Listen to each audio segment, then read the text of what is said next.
방금까지 여러분 무영우라는 드라마 속에 나왔던 그 선배 변호사라는 관리자의 그런 좋은 점들을 많이 보셨을 것 같아요. 여러분들은 지금 제가 잠깐 시간을 드리도록 하려고 하는데 한 병동에 계셨던 분들도 있으실 거고, 여러 병동을 가셨던 분들도 계실 거고, 여러 조직에 계셨던 분들도 계실 것 같습니다. 또한, 뭐, 관리자로서의 경험, 혹은 뭐, 최고 관리자가 아니더라도 일선 관리자, 즉, 차지간호사의 역할을 해보셨던 경험이 있는 선생님들도 계실 거기 때문에, 그런 경험들을 다 종합적으로 고려를 해보셨을 때, 어떤 수간호사, 어떤 차지간호사, 혹은 어떤 선배 간호사랑 일을 할 때 여러분들이 근무하시기에 편했는지를 한번 머릿속으로 떠올려 보시면 좋겠습니다.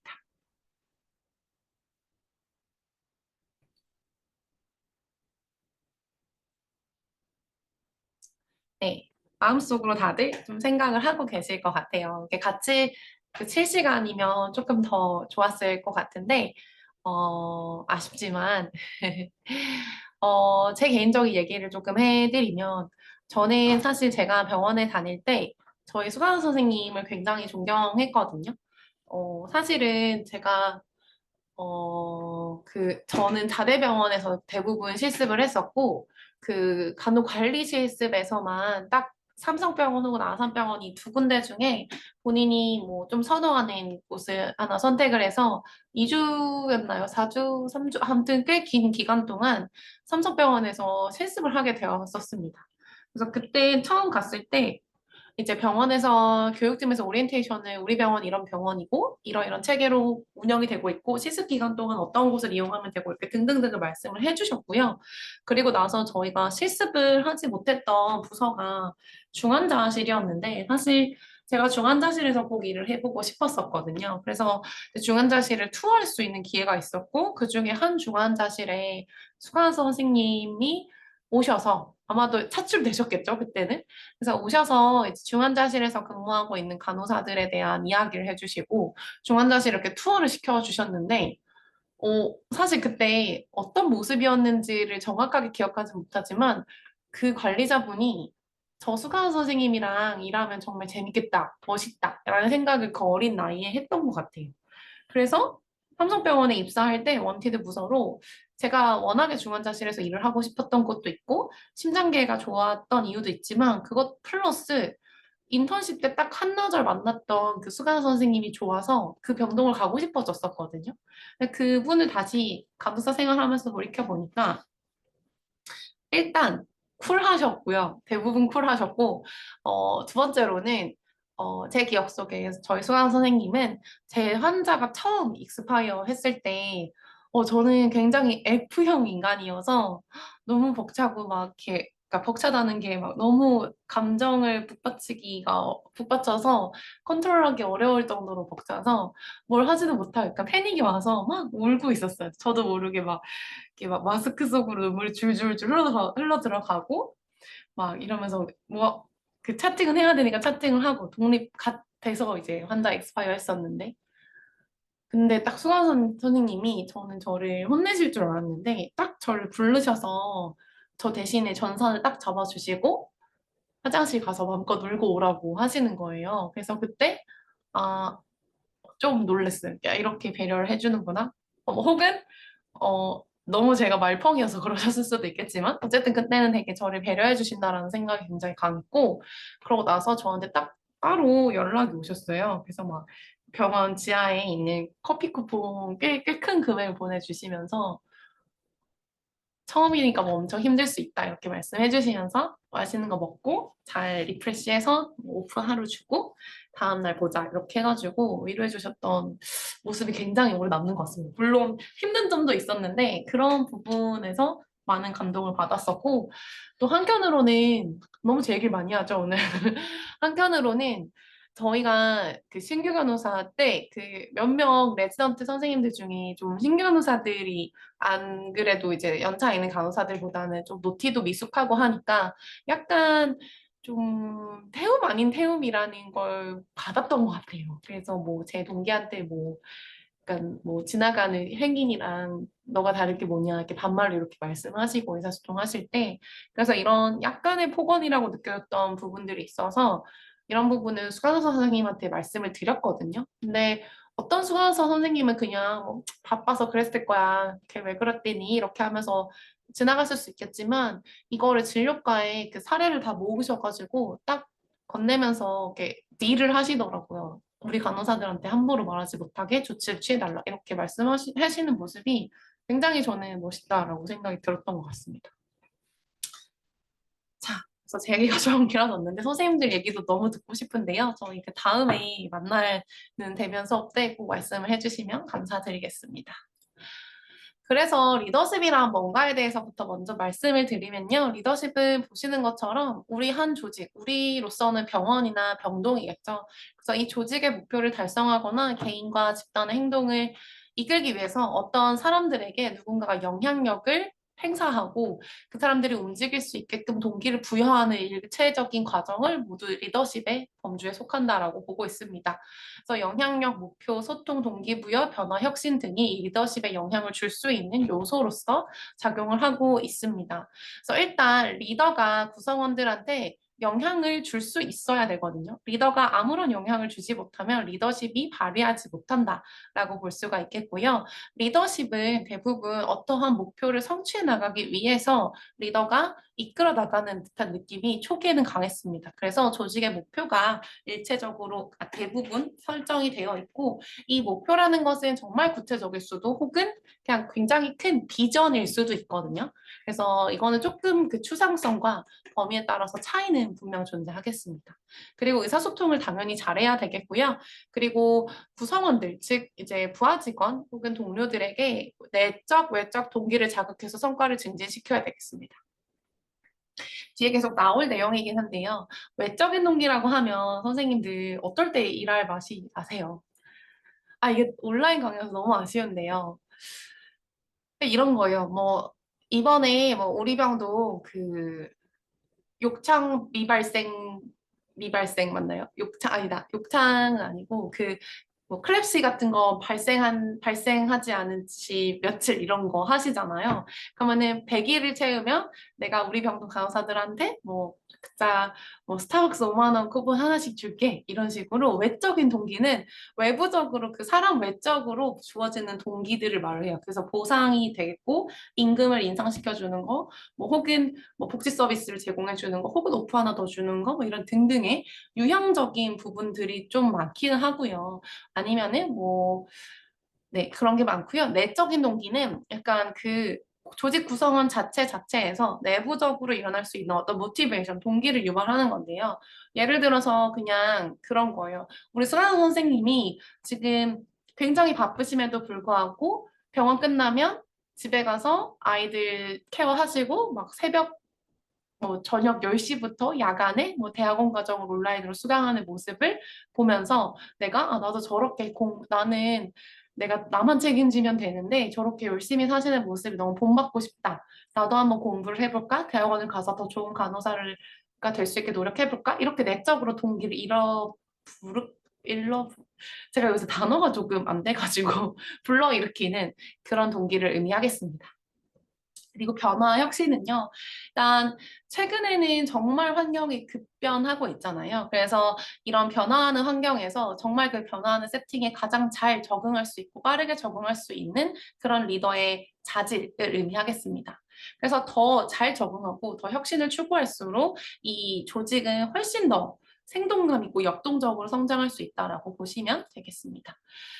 전통적인 리더십을 먼저 배우도록 할 텐데요. 첫 번째는 특성입니다. 이거는 한 1900년대에서 1940년대까지 대부분 주류를 이뤘고 50년대까지도 이 리더십이 굉장히 대세였다라고 보시면 될 것 같아요. 이때는 어떻게 그 이론을 진행을 했냐면요. 일단 여러 조직에서 리더들이 정말 있을 거잖아요. 그럼 그 리더들을 모두 불러다 놓고 리더들이 어떤 공통점을 가지고 있을까를 유심히 살펴본 거예요. 그래서 리더라는 거는 좋은 리더는 그 사람 자체가 매력적이고 그 사람 자체가 대단한 사람이어야지 리더가 성공적으로 될 수 있다라는 그 개인의 매력도 특성에 따른 리더십이 정해진다라고 생각을 하는 거거든요.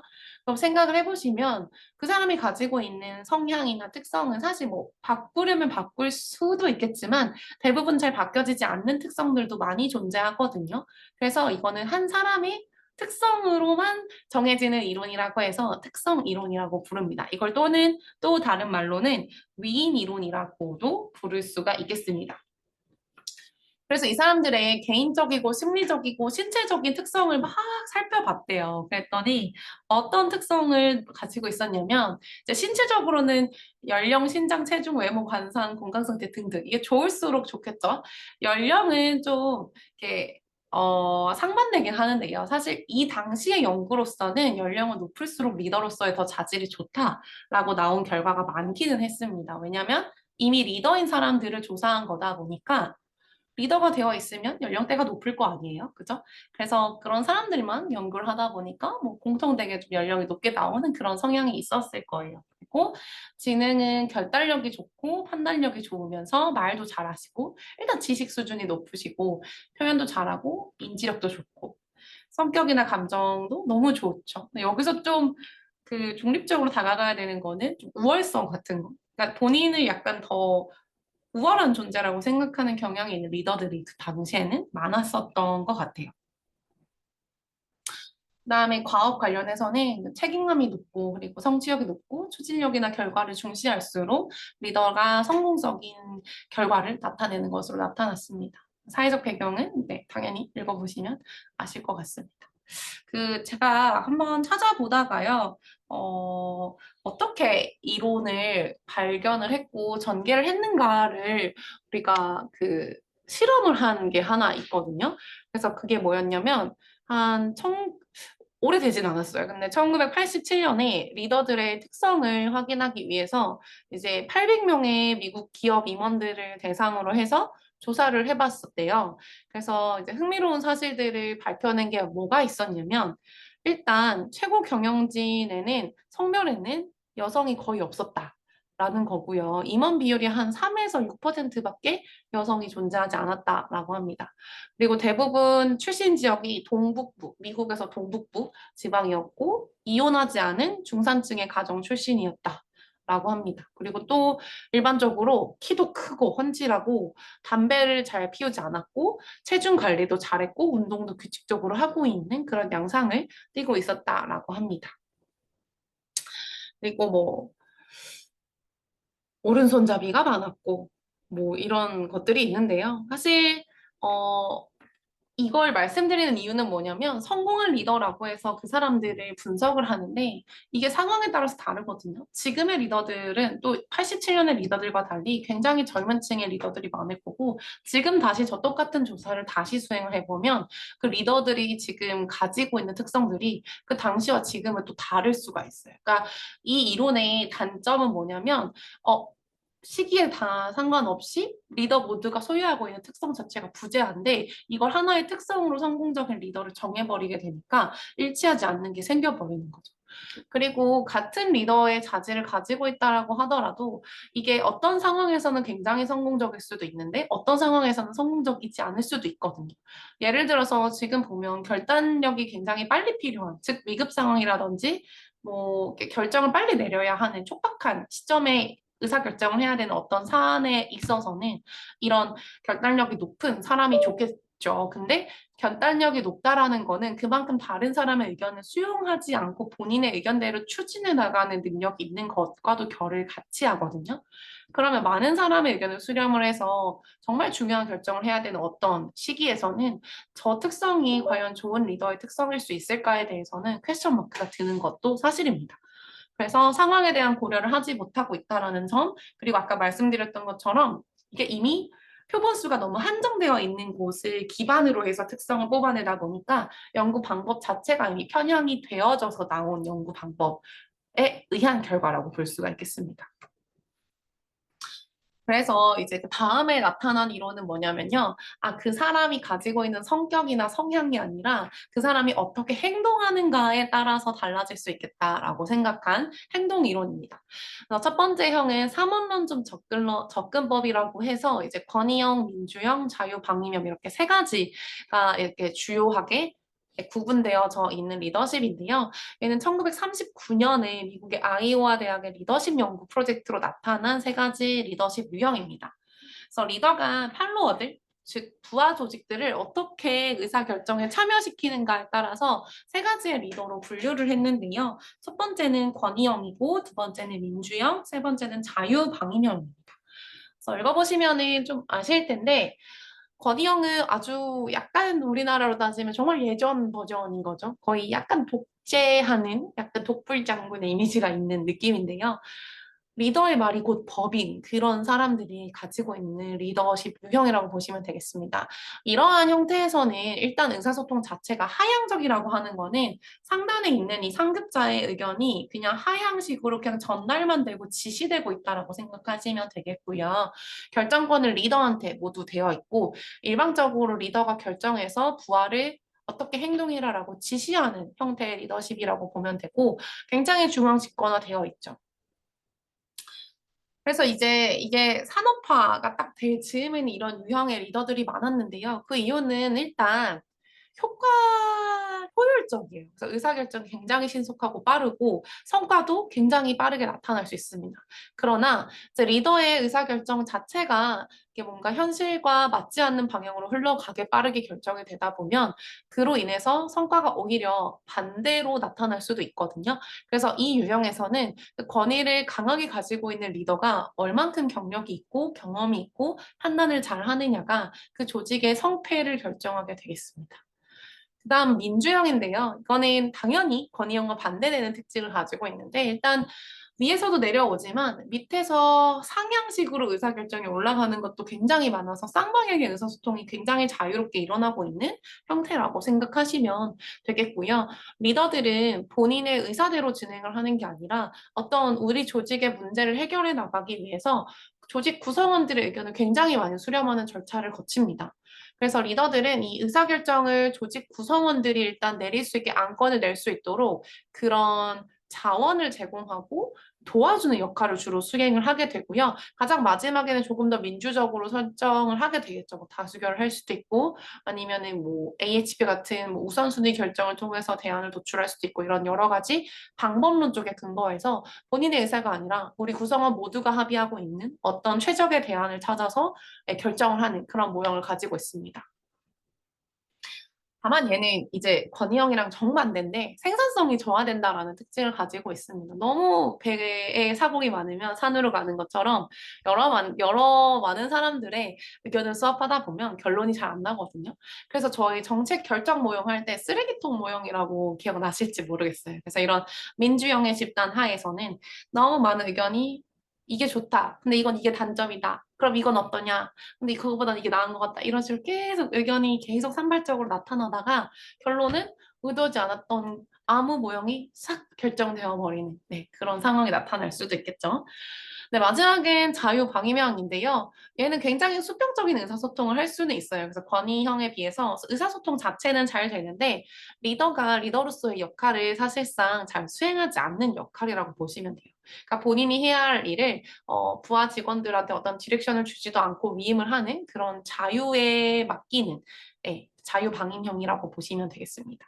그래서 이런 형에서는 그 리더보다는요, 리더가 더 중요하긴 한데, 리더가 어떻게 하든지 간에 그 팔로워들 자체가 그 동기부여가 잘 되어 있고, 인파먼트가 잘 되어 있는 사람들이라면, 그래도 그 조직은 잘 굴러가거든요. 근데 만약에 그런 사람들이 권위형에 갔으면 못 견디고 나왔을 거예요. 근데 자유방명에서는 리더가 날 간섭하지 않으니까 내가 원하는 대로 한번 해봐야지 하면 할 수 있는 구조다 보니까 동기화만 잘 되면 조직이 잘 굴러갈 수도 있겠으나 사실상 대부분 그렇지 않죠. 그렇기 때문에 가장 낮은 생산성을 가지고 있다라고 말을 하고요. 리더가 지시한 것이 아니다 보니까 근데 팔로워들은 또 그 리더 하에 부하 직원으로 소속이 되어 있잖아요. 책임의 소재가 불분명하다라는 점이 단점으로 자리 잡고 있습니다. 그래서 이 이론을 할 때는 이 레빈과 리피츠라는 연구자에 의해서 됐는데 사회 실험을 한번 해봤었대요. 그래서 사회 경제적인 배경이 같은 10살의 소년들을 모두 미국에서 모인 거예요. 몇 명을, 몇백 명을. 그래서 모여서 이제 애들한테 그 과업을 준 거예요. 과업을 줬는데 무슨 공예품 같은 거를 너희들끼리 어떻게 만들지 상의해서 만들어 봐라. 이렇게 과업을 줬고요. 그 다음에 여러 그룹을 미리 만들어 놓은 거예요. 그리고 그 리더를 역할을 할 수 있는 아이들이 계속 있고요. 근데 그룹은 똑같은데요. 그 리더가 계속 그룹 A, B, C를 뭐 일주일에 한 번씩 돌아다니는 거예요. 그래서 그때마다 그 리더라는 친구는 리더십의 유형을 계속 바꾸는 거죠. 그래서 A그룹에서 1번 리더는 권희영이었는데 B그룹에서 그 1번 리더는 일주일 뒤에 민주형을 따르고 계속 이렇게 바꿔가는 거예요. 실험을 해봤더니 결과적으로는 이 특정한 어떤 리더 1, 2, 3번 중에 난 누가 좋아 라는 결과가 나오는 게 아니라 리더가 누구든지 간에 리더의 특성에 따르기보다는 그 리더가 어떻게 행동을 했는가가 더 오히려 조직 구성원들한테 더 큰 영향을 주었다라고 합니다. 이 말인즉슨 바로 직전에 배웠던 특성 이론에 대한 그 비판 아닌 비판을 했다라고 볼 수가 있겠는데요. 결과적으로 20명 중에 19명이 민주형 리더를 선호하였고요. 권희영 리더의, 제가 몇백 명이라고 말했는데 20명이네요. 죄송해요. 19명의 소년이 민주형 리더를 선호를 하였고요. 권희영 리더에 대해서 가장 선호도가 낮았다라고 합니다. 그리고 되게 특이했던 점은 뭔가 공예품을 만들려고 이렇게 태스크를 줬었는데 민주형 리더가 그 그룹을 맡아서 과업을 지시를 했을 때 학생들이 훨씬 더 독창적이고 친절하고 책임감이 높은 모습을 보였다라고 하고요. 리더가 뭘 시키지 않음에도 자기가 스스로 공부를 하는 모습들을 보이고 있었다라고 합니다. 그 다음에 유사한데요. 미시간 주립대학교에서는 이게 두 가지로 나눴어요. 굉장히 심플한데요. 과업 중심적이냐 아니면 직원 중심적이냐. 이게 과업을 좋아하느냐 아니면 사람을 더 바라보느냐. 이 두 가지 차이입니다. 그래서 아마도 대부분의 교수님들이 직원 중심적인 그런 분위기가 더 좋을 거라고 생각을 하실 것 같습니다. 저도 개인적으로 더 좋아하기는 하고요. 근데 가끔 그 인터넷의 밈처럼 뭐 성격이 안 좋은데 일 잘하는 동료가 좋아? 아니면 성격은 너무 좋은데 일을 너무 못하는 동료가 좋아? 이렇게 물어보면 그 전자도 꽤 비율이 높더라고요. 그래서 이제 직무 중심과 직원 중심에 있어서 이건 받아들이는 사람이 또 다를 수는 있을 것 같긴 해요. 그래서 직무 중심이라는 거는 이 과업을 성취하는 것에만 더 목표를 두고 그거에 대해 더 중점을 두고 직원들을 감시하고 감독해서 최적의 효율성과 생산성을 추구해내고자 하는 리더의 모습이고요. 직원 중심적은 직원들의 개성과 직원을 한 사람의 인간으로서 바라보면서 관심을 주고 보살펴주는 리더입니다. 그래서 관계를 굉장히 중요하게 생각을 하고 그 사람 하나하나가 개인적으로 잘 성장해 나갈 수 있도록 리더가 도와줄 수 있는 리더의 역할을 하고 있습니다. 그래서 예전에 그런 대기업이나 이런 병원에 가면 뭔가 이 공장에 내가 부품 같다라고 느껴지는 순간들이 한 번씩 있었던 것 같아요. 그래서 그런 내가 인간이 아니라 공장의 부품, 이 거대한 환자 치료를 위한 컨베이어 벨트 속에서 내가 그냥 한 번 있는 거지 나라는 사람이 빠진다라고 해서 그 누구 하나 동요하지 않을 것만 같은 이런 영향을 받는 때는 아마도 대부분 직무 중심적인 그런 리더의 성향을 내가 많이 노출되어 있을 수 있다라고 저는 생각이 들거든요. 그래서 이런 두 가지 네, 유형의 리더가 있습니다. 네, 그 다음은 그 오하이오 주립대학교 리더십 그 연구 결과에서 개발한 건데요. 배려 구조주도적 리더십입니다. 이거는 여러 형태의 집단과 상황에서 한 1000여 건 이상, 1800여 건 정도 되거든요. 그래서 이거의 리더십을 분석을 해봤었대요. 그랬더니, 아이고, 죄송해요.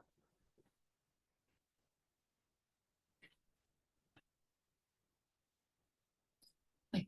분석을 해봤더니, 아까랑 좀 비슷하거든요. 직무 중심과 관계 중심. 그래서 구조주도는 이제 집단 구성원들 간에 어떻게 성과를 잘 내기 위해서 관계를 규정하고 과업에 그 가이드라인을 주고 조업의 그 단계별 어떻게 일을 해야 될지 그런 방법들을 구체적으로 제시해주는 구조주도가 있고요.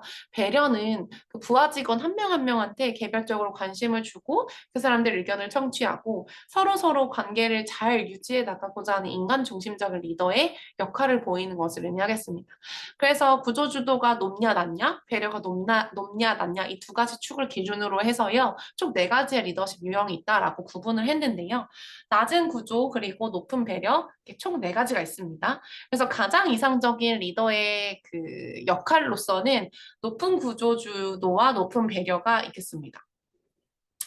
당연하죠. 그래서 그한테 업무를 지시를 할 때 굉장히 자세하게 안내를 해주고 우리가 어떤 목표를 성취해야 되는지 이런 걸 정말 자세하게 업무 분장해주고 업무 처리에 대한 목표 설정 그리고 그 세세한 가이드라인을 잘 주는 리더이면서도 그러면서도 인간적인 관심을 보여주는 그런 리더가 굉장히 필요하겠고요.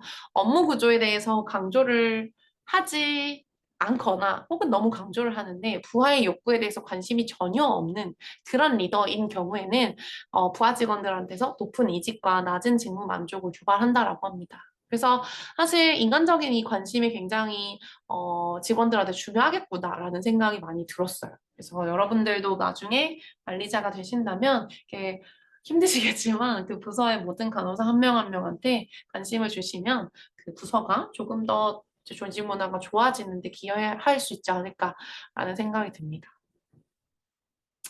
저는 몰랐는데 제가 최근에 그 학생들 상담을 하고 있거든요. 그래서 이제 학생들한테 뭐 어떤 게 힘들고 어떤 게 좋은지라고 이렇게 상담을 하면 학생들이 얘기하는 게 저는 좀 깜짝 놀랐는데 저는 최근에 그런 얘기가 할 줄 알았거든요. 뭐 수업 시간에 뭐 이런 막 실시간 뭐 채팅 같은 거 해서 이제 제가 슬라이드라는 에듀테크를 뭐 적용을 해서 수업을 가끔씩 하고 있는데 뭐 그런 게 재밌어요. 이런 게 나올 줄 알았어요. 제 개인적인 생각에는. 근데 학생들이 말을 하는 거는 제가 그 이름을 불러주는 게 좋았대요. 그게 너무 좋았대요. 그래서 아 이게 사실 별거 아닌데 이름 한번 불러주는 게 어쨌든 어떻게 보면 그게 그 학생을 내가 알고 있고 개별적으로 관심이 가고 있다라는 거에 대한 지표잖아요. 그래서 내가 뭔가 교육의 질을 높이기 위해서 다양한 교수법을 배우고 이거를 적용하는 그런 구조주도 혹은 태스크 중심으로서의 그런 노력보다는 학생들에게 개별적으로 관심을 주려고 하는 이 모습들이 더 다가갈 수 있겠다. 학생들에게 이런 걸 많이 느끼면서 저도 이런 리더십 공부를 할 때, 아, 그래서 학생들이 이런 부분을 좋아했구나라는 생각을 다시 한번 되새기게 됐던 것 같아요. 그래서 어쨌든 이 그 팔로워들은 자기에게 주어진 이 배려가 굉장히 중요한 사람이라는 걸 알 수가 있었습니다. 그래서 이거는 그 아까 그 구조랑 그리고 consideration은 배려였죠. 그래서 이 두 가지 축을 가지고 네 가지의 그 리더십 유형을 구분하고 있다라고 보시면 되겠습니다. 그 다음에는요.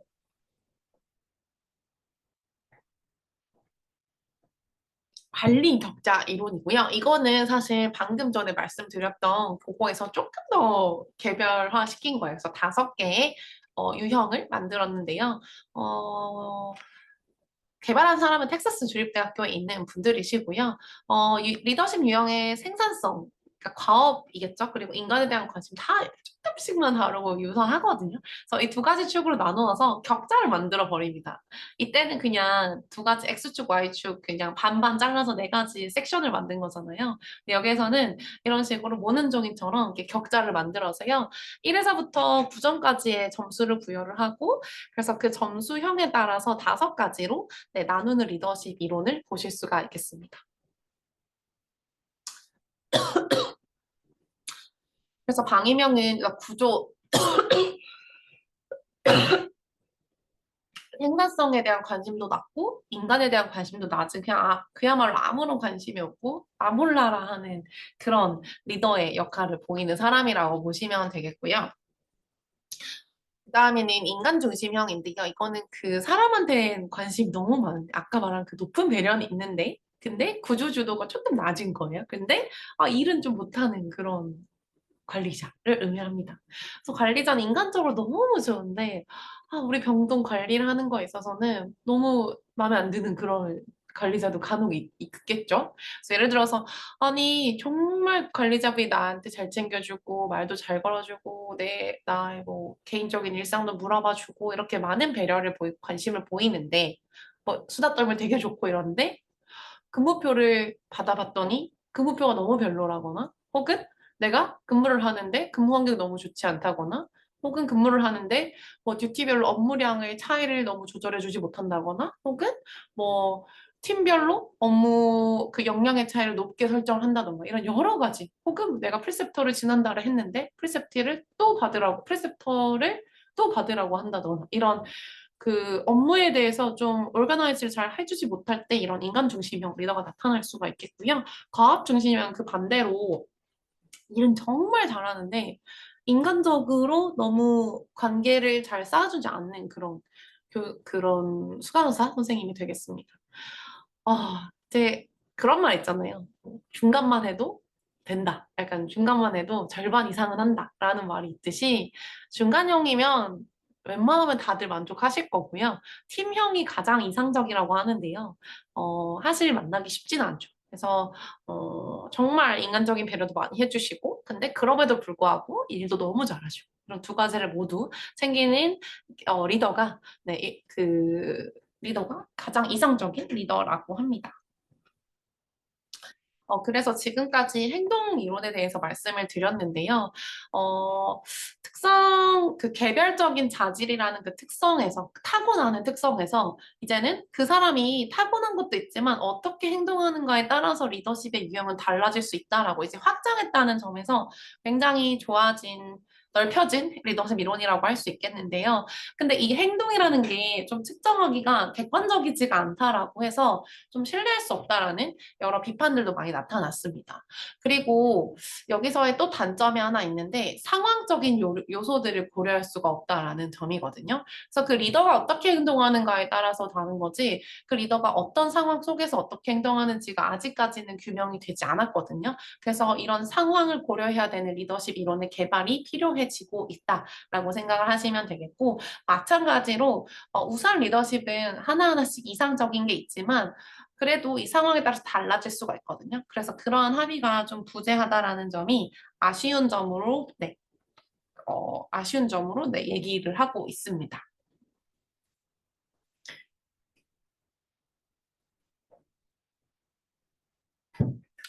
네, 그 다음에는 아까 그 비판들이 상황에 따른 게 하나도 고려되지 않는다라고 말씀을 드렸잖아요. 그래서 이제는 상황 이론을 개발을 하게 돼요. 그래서 상황 이론은 뭐냐면 리더의 특성도 중요하고 그 리더가 어떻게 행동하는지도 중요한데 그게 어떤 상황에서 조절이 될 수도 있다라는 점을 처음으로 어필하는 리더십이라고 생각하시면 돼요.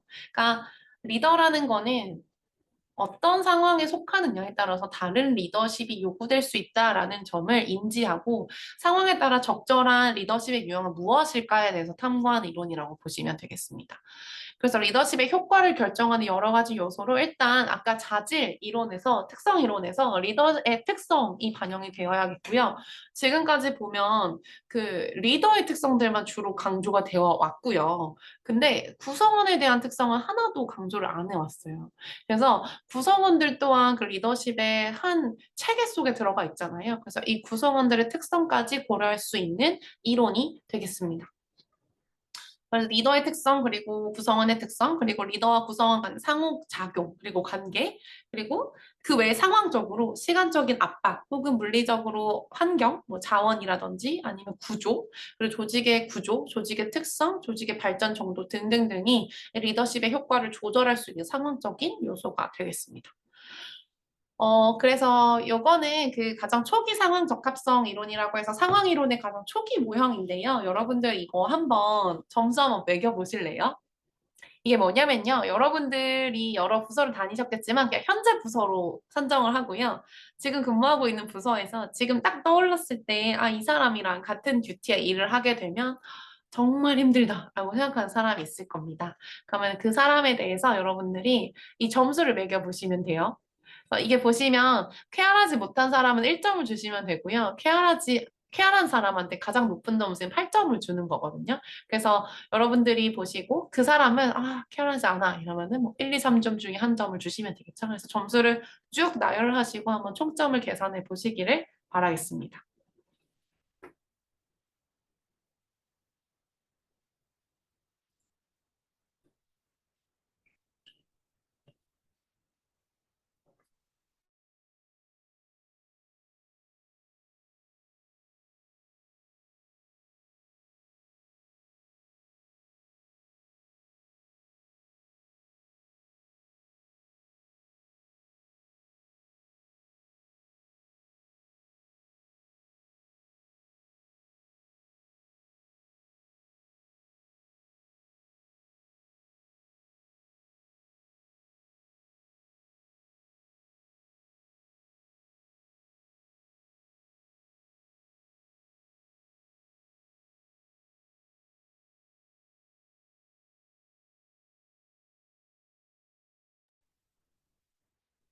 제가 시간을 좀 드리긴 했는데 다 레이팅 끝나셨을까요? 네. 그러시면 제가 한번 이걸 어떻게 하는가에 따라서 말씀을 드릴게요.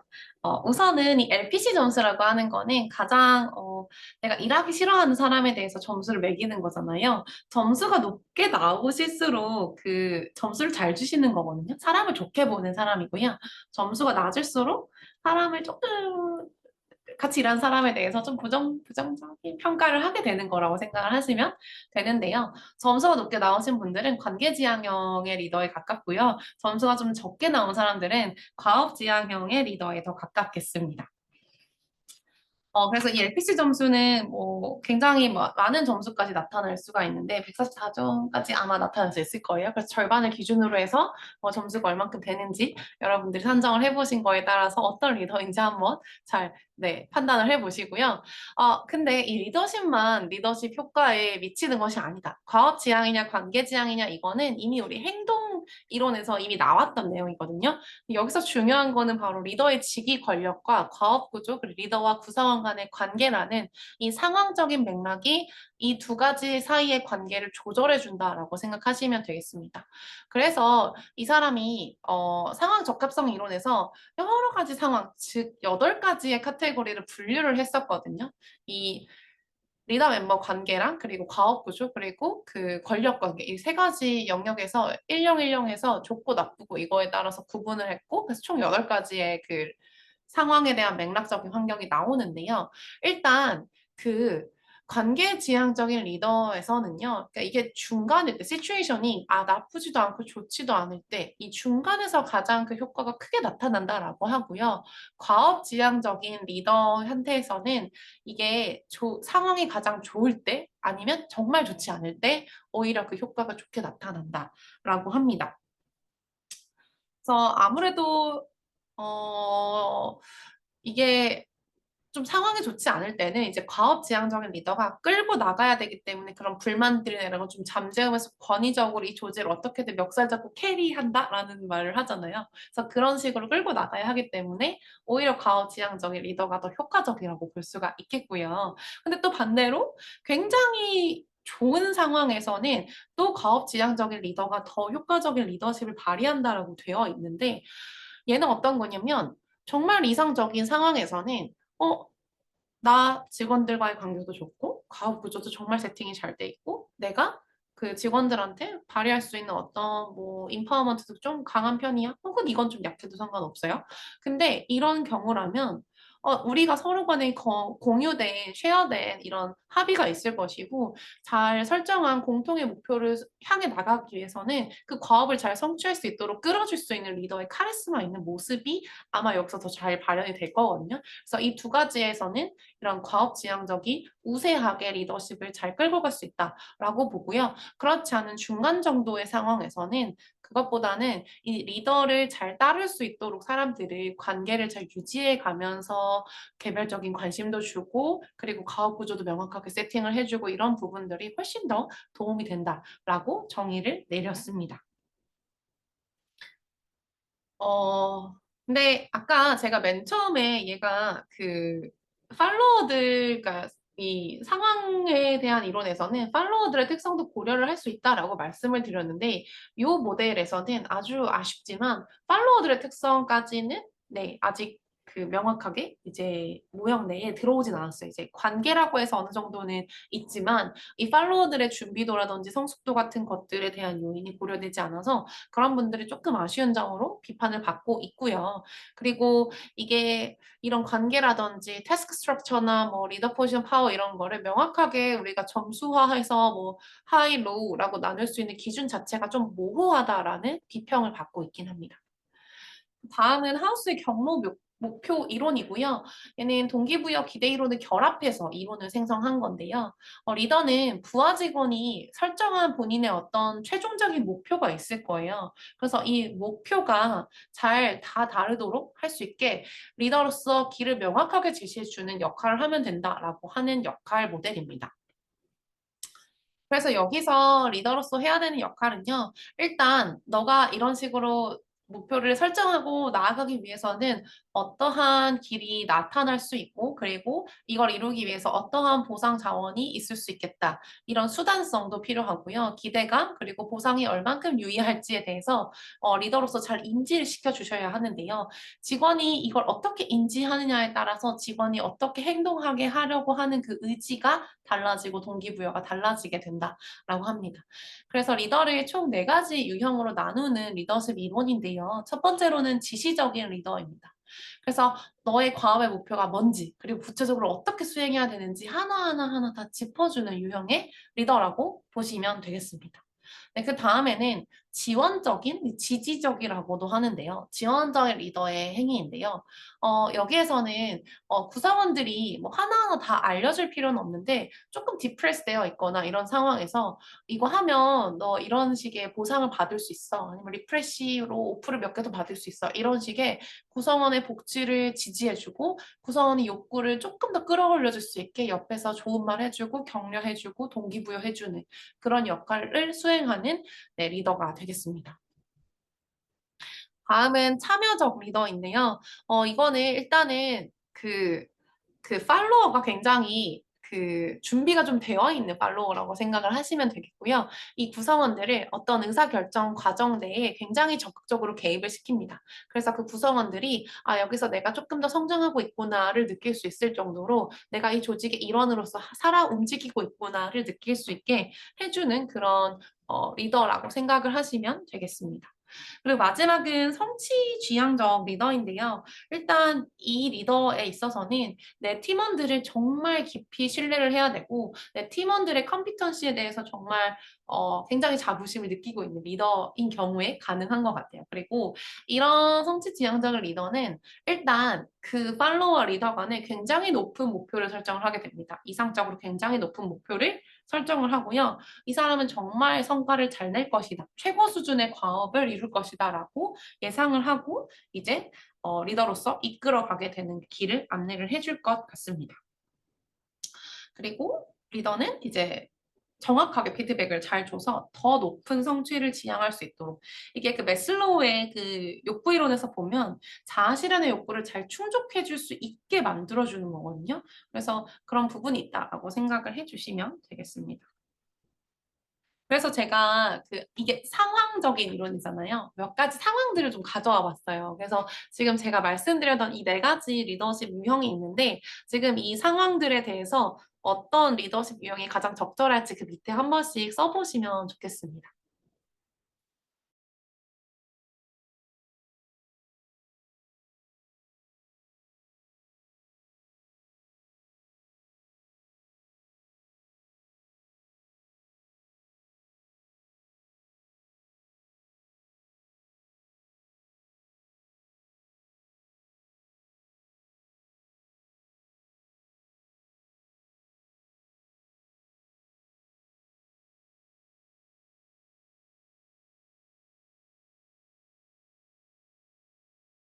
네, 한번 다 해보셨을까요? 정답을 좀 맞춰볼까요?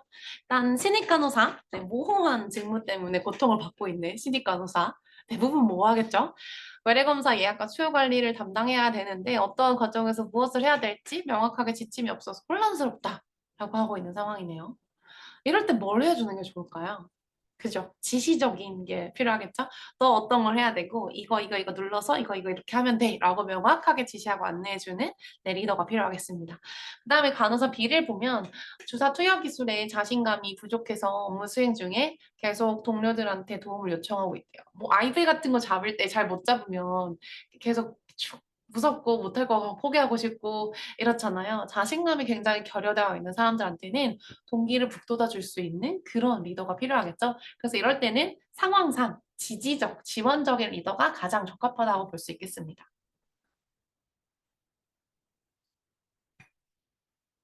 그리고 간호사 C는요, 부적절한 보상을 받고 있다라고 느끼는 간호사인데요. 병원에서 나 1인당 환자 수가 너무 많은 거예요. 근데 환자가 너무 많으니까 일도 많고 그래서 퇴근이 늦어진 거죠. 근데 추가 근무에 대해서 보상이나 아무도 날 인정해주고 있지 않아. 그럴 때 우리는 해줄 수 있는 것은 참여적 리더십입니다. 너가 어떤 걸 더 하면 좋을까? 너가 어떻게 했으면 좋겠니? 우리가 널 위해서 뭘 의사결정에 반영을 하면 좋을까? 이런 거에 참여를 시켜주면 그거에 따라서 내가 이런 부분을 내 의견이 받아들여지고 있구나. 혹은 내 의견이 받아들여져서 내가 생각하고 있는 이 보상 체계의 부적절함을 고쳐 나가주는 조직이구나라고 느낄 수 있게 해주는 것이 중요하겠습니다. 그리고 마지막 경력 간호사 D는요, 경력이 5년 정도 됐대요. 우리 그 369 이렇게 해가지고 이직 의도가 한 번씩 확 생기잖아요. 근데 5년 차 된 간호사는 병동의 단순한 일상적 업무가 굉장히 지루하고 전문성을 발휘할 기회가 적다고 느껴서 수간호사에게 상담을 신청한 간호사라고 합니다.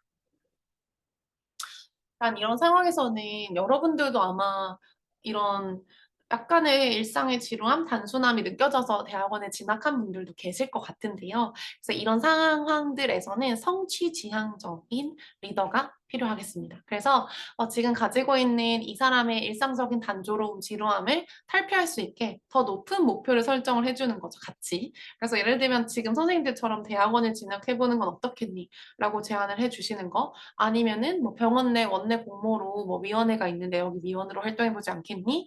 아니면 이 연구 과제가 있는데 같이 참여해보지 않겠니? 이런 여러 가지 그 사람이 자아 실현을 할 수 있도록 하는 다른 간호사로서의 그런 업무들을 같이 성장해 나갈 수 있게 제공해주고 같이 고민해주고 그 성과에 대해서 피드백을 잘 해주는 리더십이 필요하겠습니다. 네. 그 다음은 허쉬와 블렌차드의 상황적인 리더십입니다. 여기에서는 아까 우리 봤던 그 리더십 이론과 비슷한데요. 조금 다른 점이 약간씩 있어서 그냥 잠깐만 언급을 하고 지나가도록 하겠습니다. 여기에서는 과업 지향과 관계 지향으로 리더의 특성을 나누고요. 그리고 나서 이거에 따라서 네 가지 그 리더십 그 유형을 나눴습니다. 그래서 지시형, 설득형, 그리고 참여형, 위임형 이렇게 나눴고요. 근데 여기서 중요한 거는 그 부하 직원, 그러니까 팔로워들의 그 특성도 고려를 하거든요. 그래서 팔로워들의 특성도 마찬가지로 네 가지로 나뉘어요. 근데 그 네 가지로 나뉘는 기준은 능력과 동기입니다. 그래서 M1부터 M4까지 가는데요. 능력과 동기가 모두 낮은 형을 우리는 그 M1이라고 하고요. 가장 이상적인 팔로워가 능력과 동기가 모두 높은 그런 M4에 해당하는 팔로워죠. 그래서 M1인 사람들한테는 지시형이 가장 효과적이라고 하고요. 그 다음에, 셀링, 설득형이 효과적인 거는 능력은 좀 안 따라주는데 동기는 높은 사람. 그러면 어떻게 코치를 해서 이 사람을 끌고 갈 수가 있거든요. 능력을 좀 끌어올려서 갈 수 있거든요. 왜냐하면 내가 코칭을 하면 그만큼 잘 반영해서 수긍하고 수용하는 입장의 그 간호사일 수밖에 없기 때문에요. 그 다음은 능력은 높은데 동기가 낮은 이런 사람들은 어떻게든 약간의 태스크를 부여해서 이 사람한테 책임감을 주고 참여시킬 수 있어야 돼요. 그래서 동기를 좀 생성을 해줄 수 있게. 너가 이제 뭐 위원회에 어떤 보직을 맡았으니 이런 부분을 해줬으면 좋겠다라고 해서 네, 이런 태스크 주고 동기를 부여해서 이 사람의 동기를 끌어올려서 더 높은 과업 성취도를 보일 수 있도록 그리고 스스로의 자아 실현도 할 수 있도록 만들어 주셔야 되겠습니다. 여기서 지원형은 약간 우리 아까 배웠었던 그런 지지형이랑은 조금 다른 내용이에요. 그래서 참여시키는 형이라고 생각을 더 하셨으면 좋겠습니다. 그리고 마지막 M4는 능력과 동기가 모두 높은 간호사인 거죠. 그래서 이런 사람들한테는 보통 위임형이라고 해서 그 간호관리자가 본인의 업무의 일부를 이 사람들한테 위임을 해서 간호관리자로서 약간 육성시켜가는 그 전 단계라고 보시면 좋을 것 같습니다. 네, 그 다음에 이제 마지막 파트이고요. 마지막 파트에서는 현대적 리더십 이론에 대해서 간단하게 배우도록 하겠습니다. 첫 번째로 말씀드릴 거는 현대적 리더십 이론 중에 거래적 리더십인데요. 얘는 그 말 그대로 거래를 하는 거예요. 그래서 리더랑 팔로워가 거래를 하는 건데, 예를 들어서 제가 최근은 아니지만 코로나 때 예를 들어 그 병동에서 코로나 감염병 중환자실이나 병동으로 간호 인력을 차출해야 되는 그런 상황이 있었을 때요. 간호사, 수간호 선생님마다 리더십 이론이 좀 다르게, 인력 차출에 대한 리더십을 다르게 사용을 하셨는데, 어떤 병동의 얘기를 들어보니까 이런 제안을 하셨대요. 만약에 그 DICU라고 해서 그 재난 ICU에 갔다 오면 너가 원하는 팀으로 보내줄게. 이런 식으로 그 부하 직원이 희망하는 어떤 보상을 너가 이 성과를 도달을 했을 때 내가 너에게 줄게라고 제안을 하는 이런 유형의 리더십이 거래적 리더십에 해당이 되겠습니다. 그래서 부하가 어떤 과업을 성취를 할 때 첫 번째로 선생님 그 리더십으로 발현을 해야 되는 건 뭐냐면 어떤 욕구를 충족해 줄 수 있을 것인가에 대해서 안내를 해주셔야 되고요. 두 번째 요건은 이 사람이 정말 그 과업을 도달했을 때, 성취했을 때 반드시 보상을 제공을 해야 되겠습니다.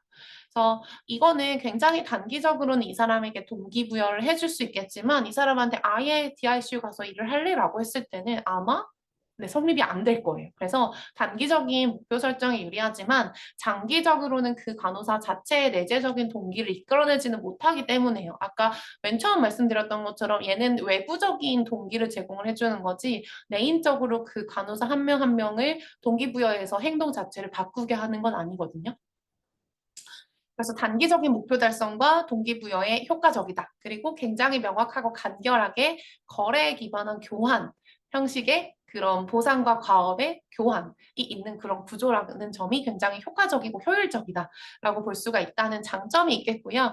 하지만 정말 큰 단점으로는 이 스텝너스들의 장기적인 행동 변화나 동기부여를 이끌어낼 수는 없습니다. 그래서 조직 자체가 단기적인 성과를 이루어내는 데는 굉장히 좋지만 조직이 장기적으로 어떤 혁신을 추구하거나 조직이 대대적인 변화를 해서 더 한 단계 업그레이드 되어야 하는 그 시점에서는 거래적인 리더십만으로는 네, 도달하기 어렵다라고 생각하시면 되겠습니다. 그리고 보상 시스템이 비효율적인 경우 그리고 필패 비용이 발생을 할 수도 있겠습니다. 그리고 굉장히 능률을 좀 지향하는 네, 그런 유형의 리더십이라고 보시면 되겠고 얘는 굉장히 안정적인 걸 좋아하는 그런 리더의 현상이라고 보시면 될 것 같아요. 그러니까 이 체계가 깨지지 않았으면 하기 때문에 어떻게 해서든 거래를 해서 이 체계를 유지시켜 줄 수 있게 네, 만들어주는 거라고 생각하시면 되겠습니다. 그 다음에 변혁적 리더십인데요. 이게 그 경영학 그 인적과 자원 관리론 이런 학문에서 많이들 사용을 하고 있는 리더십이고 간호대학에서도 관리 수업을 할 때 이 리더십에 대해서 많이 알려주긴 합니다. 근데 전역적 리더를 본 적이 있느냐라고 물어보면 사실 이 모든 조건을 갖춘 변혁적 리더를 일선에서는 잘 보기는 쉽진 않은 것 같아요. 일단은 이 변혁적 리더십이라고 하는 거는 일단 3차 산업 시기, 네, 디지털 혁명 뭐 이렇게 넘어가면서부터 인터넷 생기고 이러면서 좀 급변하게 사회 구조가 변화하고 빠르게 움직이면서 나타난 네, 그런 리더라고 볼 수가 있겠고요. 상황이 계속 빠르게 변하는데 아까 기존의 거래적 리더십에서는 안정을 중시하다 보니까 계속 이 빠른 변화에 대해서 대처하지 못함으로써 조직의 목표 달성에 효과적으로 대응하지 못하는 문제들이 계속 발생을 한 거죠. 그래서 이 변혁적 리더십이라는 게 네, 관심을 받게 됐고 변혁적 리더십에서의 특징은 아까와 반대되게 변화를 지향합니다. 그리고 굉장히 개방적이고 변화를 받아들이고 수용하고 변화를 적극적으로 받아들이는데 아주 유능한 네, 관리자라고 할 수 있겠습니다. 그래서 아까 그 거래적 리더십은 좀 일선 관리자 유형에서 많았다면 이런 최고 관리층에서는 이런 변혁적인 리더십을 더 많이 가지고 있는 경향이 많다라고 합니다. 변혁적 리더는 아까 거래적 리더처럼 무언가를 제안하지 않아요. 그냥 다만 보여줄 뿐이에요. 그래서 내가 약간 누군가를 롤모델로 삼고 우상처럼 아, 저렇게 되고 싶어라고 생각을 하는 사람이 혹시 있으신지 모르겠는데 저는 개인적으로 연구자로서 그런 분이 한 분 계시긴 하거든요. 그래서 그런 사람을 보면은 저 사람이 너무 멋있고 저 사람이 이뤄낸 그런 성취, 카리스마 그리고 그 사람이 또 나에게 또 배려해주는 그런 모습들이 나를 더 동기부여시키거든요. 그래서 그런 사람을 보면 그 사람의 일거수일투족을 막 살펴보게 되는 거예요. 그래서 저 사람은 어떻게 하길래 저렇게 멋진 모습을 가졌을까? 그런 걸 살펴보면서 나도 그 사람처럼 멋있는 사람이 되고 싶어서 스스로 노력해 나가기 위해서 변화하는 네, 그런 사람을 이끌어내는 게 변혁적 리더라고 보시면 되겠습니다. 그래서 이 변혁적 리더에서는요, 일단 네 가지 구성 요소가 필요하다라고 하는데요. 첫 번째는 카리스마입니다. 일단은 그 사람 자체가 뭔가 카리스마가 있어야 돼요. 그래서 나를 좀 이렇게 멋있게 반하게 만들 만한 그런 카리스마가 존재를 해야 되고 통솔력이 있어야 되겠습니다. 그리고 영감적 동기부여라고 하는데요. 영감적 동기부여라고 하는 거는 뭔가 이 사람이 지금 현재만을 바라보고 있는 사람이 아니라 장기적으로 이 사람은 우리 조직을 어떻게 이끌고 나갈 수 있겠다라는 어떤 미래의 장기적인 비전을 가지고 있는가 그리고 그 비전을 이뤄나가기 위해서 실천 전략들을 잘 수립해서 이뤄내 가고 있는가를 네, 보여주는 그런 리더여야 합니다. 그래서 대부분 조직들이 뭐 중단기 발전 전략, 뭐 비전 2030, 뭐 이런 것들을 마련을 하잖아요. 그런 게 이런 영감적 동기부여의 한 차원으로서 보시면 되겠고, 그런 비전들을 일선에서 앞장서서 이끌어 나가고 있는 사람들이 변혁적 리더라고 볼 수가 있겠습니다. 그래서 이제 리더들은 변혁적 리더들은 이제 팔로워들한테 이제 그런 장기적인 비전에 대해서 설명을 해주고 그 비전 속에서 그 팔로워들이 어떻게 변화하고 성장할 수 있을지에 대해서 계속 말씀을 해주시고 나눠주시는 모습들을 많이 관찰할 수가 있겠고요. 그 다음에는 지적 자극입니다. 일단 이 사람이 똑똑하면 멋있어 보이잖아요. 그래서 괜히 저 사람의 지식 수준이 높아 보이면 뭔가 이런 저 사람이 가지고 있는 그 지식 수준의 내가 나도 자극이 돼서 나도 공부를 하고 싶고 같이 공부를 하면서 우리 조직이 너무나도 더 지적으로 성장하면서 더 좋은 조직이 되어가는 그런 모습들을 네, 이뤄낼 수 있다라고 하고요. 또 아이디어도 많이 발견할 수 있게 됩니다. 그냥 정말 우리가 알고 있는 그런 널리지를 계속 향상시키는 게 아니라 새로운 아이디어, 생각을 많이 하고 이런 여러 가지 지적인 자극들이 폭발이 되어서 정말 좋은 아이디어 하나가 땅 하고 나올 수 있도록 해주는 그런 요소들을 가지고 있겠고요. 마지막은 개별적 배려입니다. 한 사람 한 사람한테 인간적으로 배려를 해주는 모습을 관찰할 수 있는 게 변혁적 리더라고 하고요. 그래서 제가 예전에 관리 실습 강사를 할 때 학생들한테 리더십 리포트를 받았던 적이 있는데 그때 물어보면 어떤 모습에서 변혁적 리더라고 다 변혁적 리더를 가지고 와요. 그래서 보면은 왜 변혁적 리더라고 생각을 해? 라고 물어보면 학생들이 이 개별적 배려에 굉장히 또 포커스를 맞춰서 오더라고요. 그래서 예시를 들면 대학원을 다니는 선생님들을 위해서 듀티를 바꿔주셨다. 이러면은 변혁적 리더십이라고 해가지고 가져오는 거예요. 근데 저 중에 하나만 달성을 해서는 변혁적 리더라고 보기는 조금은 어려울 것 같고요. 그래서 네 가지 모두 갖추고 있는 리더일 때 우리는 변혁적 리더라고 할 수가 있겠습니다. 근데 이런 네 가지가 사실은 다 연계가 되어 있고요. 그래서 변혁적 리더가 지금 현대 리더십 이론에서 굉장히 좋은 리더로서 평가를 많이 받고 있는 상황입니다. 그래서 거래적 리더십과요, 그리고 변혁적 리더십의 차이를 한번 보시면 되겠고, 일단 거래적 리더십은 외적으로 동기를 자극한다는 거, 근데 반대로 변혁적 리더십은 내부적으로 그 사람 자체가 행동을 변화시킬 수 있게 체계를 바꾸는 거라고 생각을 하시면 돼요. 그래서 이 extrinsic은 이 사람 옷만 바꾸는 거고, intrinsic은 몸 자체의 체질을 개선한다라고 생각을 하시면 되겠습니다. 그리고 뭐 행동 지향적이고 얘는 이제 심리적으로 사람을 변화시키는 거죠. 그리고 굉장히 리더는 좀 권위적이고 형식적이고 이런 특성을 갖는 반면에 트랜스포메이셔널 변혁적 리더십에서는 네, 권위가 없습니다. 네. 그래서 이런 내용들을 한번 살펴보시면 재밌겠고요. 그 다음에 또 최근에 나오는 리더십은 서번트 리더십이라고 해서요. 이제 서번트는 약간 하인 직원이라고 표현을 할 수 있을 것 같은데요. 그러니까 리더라는 게 보통은 상위 계급자이기 때문에 누군가보다 좀 우위에 있는 사람이라고 생각을 보통 하고 대부분의 리더십 이론도 그렇게 나타났었는데요. 이 서번트 리더십이라고 하는 거는 리더들은 그러니까 민주주의 개념에서 이제 유래가 된 건데 리더들은 팔로워들이 있지 않는 이상 리더가 될 수 없잖아요. 그래서 항상 리더는 팔로워들이 조직에서 잘 살아남을 수 있고 적응하고 성장할 수 있도록 그들을 지지하고 네, 부하들을 존중하고 존경하고 창의성을 발휘할 수 있도록 항상 기회를 충분히 제공을 해줄 수 있어야 된다라고 하는 것이 서번트 리더십이겠습니다. 그래서 타인을 섬기는 리더십이라고 하고요. 섬김 리더십이라고도 부르는데 부하 직원이 가장 우선시가 되는 리더십의 유형이라고 보시면 되겠습니다. 그래서 이 서번트 리더십이 가지고 있는 여러 특징들을 한번 보시면 좋겠고, 수용적이고 경청하고 공감하고 헌신하고 비전 제시하고 뭐 여러 가지 다 좋은 말들만 들어가 있죠. 그래서 이런 분들이 여러분 병도에 계신다면 정말 부하 직원들한테 잘 해주실 것 같아요. 그래서 지금 계신 곳에 선생님들의 관리자 선생님들이 어떤 리더십인지 한번 가장 근접한 걸 한번 골라보시면 재밌을 것 같습니다. 그래서 서번트 리더십을 하기 위해서 여러 가지 뭐 필요한 영향 요인들 그리고 조절 요인과 뭐 중재 요인 같은 것들이 나와 있는데요. 결과적으로 어떤 아웃컴들이 있는지를 한번 살펴보시면 어쨌든 소진이 감소하고 위임이 증가하고 뭔가 환경적인 그런 인식 자체가 좋아지고 간호사의 웰빙도 좋아지고 뭐 이직 의도도 줄어들고 재직 의도가 늘어나고 뭐 업무 성과도 좋아지고 정말 많은 이런 긍정적인 영향 결과들이 있었습니다.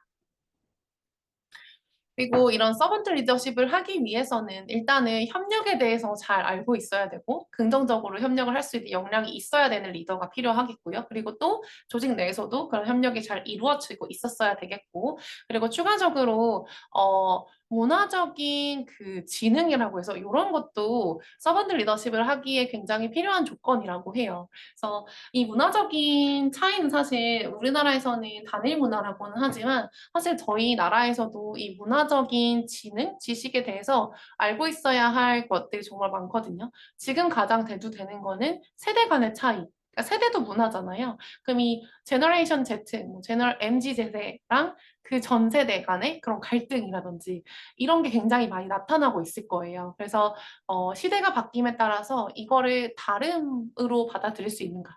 틀림이 아니라 다름으로 받아들일 수 있는 문화적인 지식 자체가 있는가 없는가가 서번트 리더십을 이끌어갈 수 있는가에 굉장히 큰 영향 요인 될 수 있습니다. 마지막 리더십은 진성 리더십이고요. 이거는 미국의 네브라스카 링컨 대학 리더십 연구소에서 개발한 이론이고요. 일단은 리더십의 액추얼한 면을 정말 강조하는 거예요. 진성이라고 해서 이제 어센틱 리더십이라고 하는데요. 모든 긍정적인 기능들을 다 좋게 보는 거라고 생각을 하시면 되겠고요.